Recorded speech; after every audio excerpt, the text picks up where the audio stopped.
Welcome back to ARC PDX. September is Hispanic Heritage Month, and this morning in Dollars and Cents, we are digging into financial planning considerations that are unique to Hispanic and Latino communities. So joining us now is Lina Rios, a financial advisor. Thanks so much for joining us this morning for ARC PDX, Lina.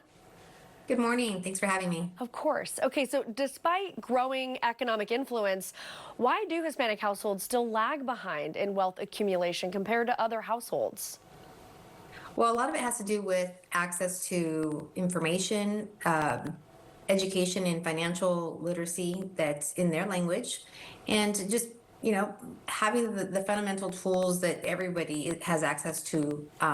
Those are still, ways behind, but hopefully technology catches up and, it makes it more accessible. Yeah. How do cultural values maybe impact financial planning in Hispanic households? Sometimes it's kind of, you think about the milestone moments in a Latino family's life, like first communions or quinceañeras and weddings. Those are things that we tend to plan for our kids.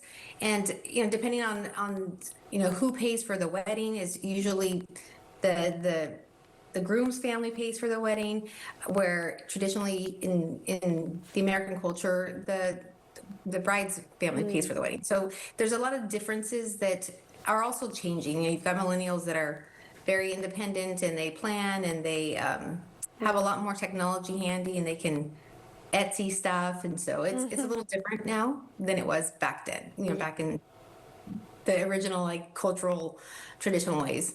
Yeah. I mean, I was in a quinceañera for one of my best friends growing up, and I saw how much money that does cost families. So that makes a lot of sense. What tools or strategies do you recommend for Hispanic or Latino individuals and families to maybe consider? Well, I wouldn't say so much tools as just building trust, having trusted financial planners out in the community. There's a lot of nonprofit organizations that are geared towards economic development and starting up your own business.